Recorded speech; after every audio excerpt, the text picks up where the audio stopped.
So my dear student, next question हमारे पास में फिर से सेक्शन 3 का 9th क्वेश्चन है। मतलब यहाँ पर non negative integer type answer हमारा आने वाला है। ओके, क्वेश्चन नंबर 9 हम देख रहे हैं। क्वेश्चन में गिवन है a disc of mass capital M and the radius capital R is free to rotate about its vertical axis as shown in figure. ये बड़ा वाला डिस्क हमको दिख रहा है जिसका रेडियस कैपिटल R है और मास कैपिटल M है।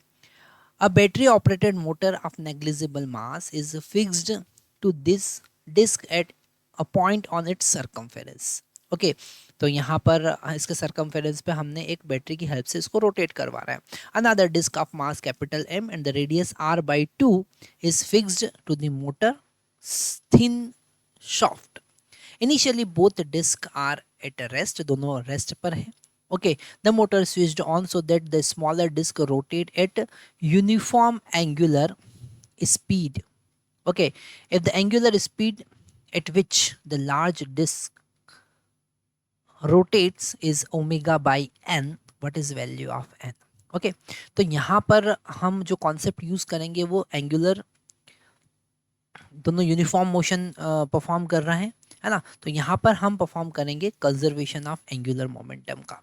ओके, यहाँ पर अगर ये छोटा वाला जो डिस्क है वो अगर ऐसा एंटी क्लॉकवाइज डायरेक्शन में रोटेट कर रहा है तो बड़ा वाला डिस्क अपोजिट डायरेक्शन में रोटेट करेगा।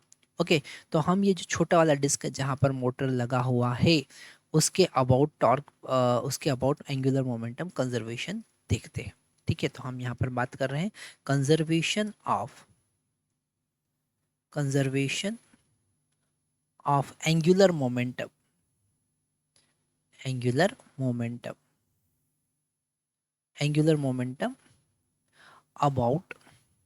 अबाउट कौन सा एक्सिस, ये जो छोटा वाला डिस्क है इसका एक्सिस का अबाउट। तो हम इस एक्सिस को लिख देते हैं x dash, about x dash axis.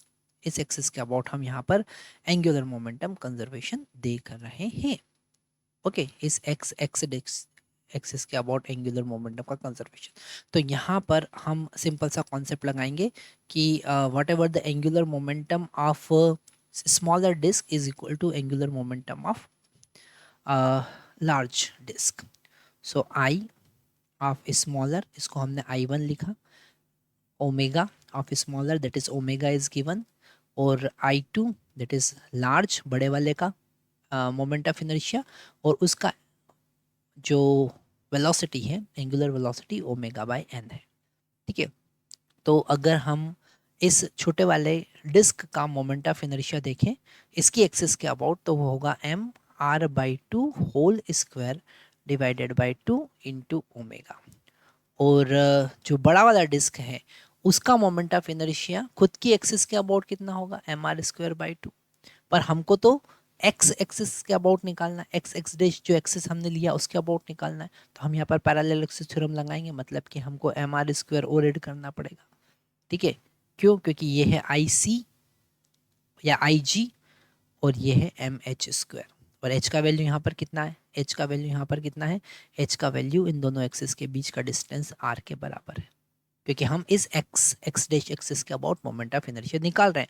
पर हमको अगर हमने mr²/2 लिख दिया तो वो तो बड़े वाले एक्सिस, बड़े वाले डिस्क की एक्सिस के अबाउट निकलेगा, तो हमको पैरेलल एक्सिस थ्योरम यहाँ पर लगाना पड़ेगा।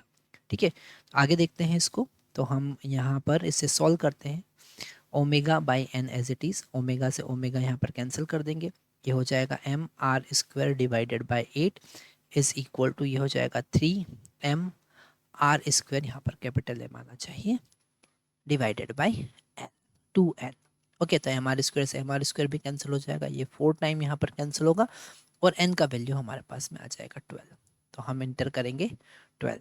ठीक है, तो ये क्वेश्चन थोड़ा सा टिपिकल हमें लगते हैं रोटेशनल मोशन के क्वेश्चन, पर अगर आपको कॉन्सेप्ट क्लियर हो जाते हैं तो रोटेशनल मोशन के कॉन्सेप्ट क्वेश्चन बड़े इजीली हम सॉल्व कर सकते हैं। ठीक है, अगर रोटेशनल मोशन ऐसा चैप्टर है जिसके कॉन्सेप्ट एक बार समझ में आने के बाद में आप कोई भी क्वेश्चन में अटकने वाले नहीं।